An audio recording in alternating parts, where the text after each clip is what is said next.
Welcome everyone to another episode of Veterans Brief, sponsored by Veterans Upward Bound. I'm John Woods, and in this episode we're going to be talking about spacing out your study time. And as the other episodes are, the information is adapted from the book The A Game by Dr. Kenneth Sufka. So let's get started.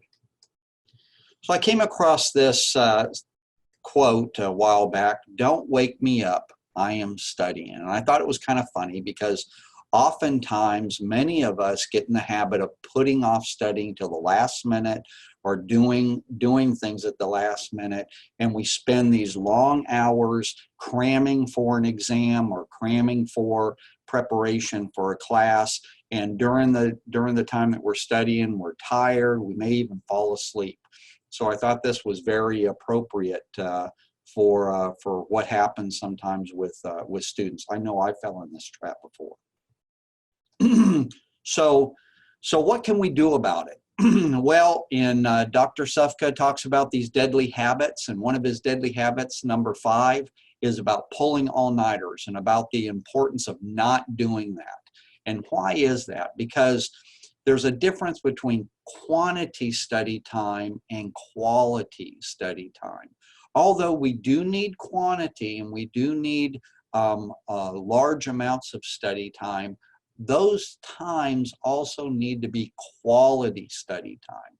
For example, in an 8-hour all-night study period, you only get about 2 to 3 hours of quality study time.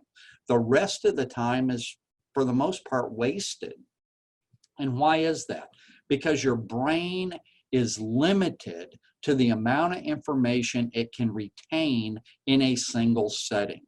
For example, try to recall a list of, say, 20 random letters. When you study the list, you'll find out that more than likely you can remember about 4 or 5 of the first letters in the list, and maybe a few of the last letters in the list. But the vast majority in between, you really forget, or you miss, or you can't recall. And there's a reason for that. First of all, you have what is called the primacy effect. And the primacy effect basically says that you can learn small amounts of new information when you're fresh with ease. You can recall that. You can notice those items at the beginning. And then also the recency effect. And the recency effect is that you can recall a few items at the end of a list because they tend to be recalled better because they're more recently learned. Those things in the middle, however, are what is difficult to learn at a single setting. So don't pull all-nighters when you're cramming or studying for an exam. So how can we get past that? So these are the game changers. So first of all, space out your study sessions. So do little bits of study over a period of time. So instead of doing 1 8-hour period, do like 4 2-hour periods or 8 1-hour periods, something like that. So you stretch it out over a longer period of time. So over like a week instead of just a night. And then take some time off in between the study sessions.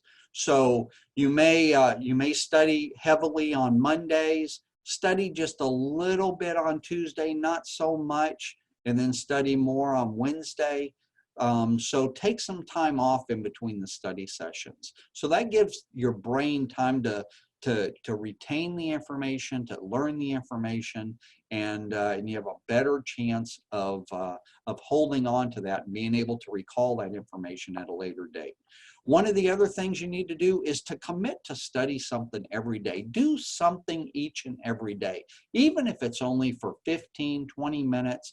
Go through something that you're trying to learn and do a little bit each and every day. That keeps your brain moving. It keeps that brain muscle functioning, and you have a better chance of retaining it. Then another strategy you can use is to break the course material up into smaller chunks. Don't eat the whole thing at once, just like you don't when you're sitting down to have a meal. Then you sit there and you eat one bite at a time.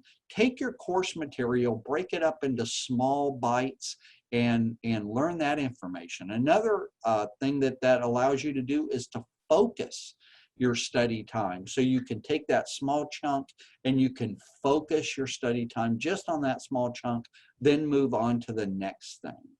And the last strategy is study when you're alert, not when you're tired. Don't try to study when you're exhausted. Don't try to learn information when you've had a long day and you're really tired.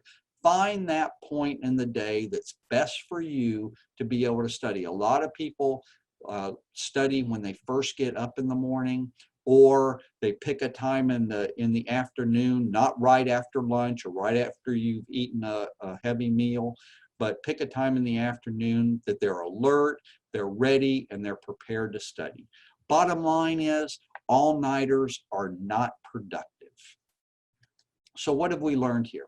So quality study time is important to reaching your A game in college. You need that quality study time, not just quantity study time. Your brain has retention limitations, and so a single study session cannot be too long. You need to give your brain time to be able to hold on to that information and retain it. Space out your study time. Take breaks in between your study sessions. And you can also break your course material up into small chunks.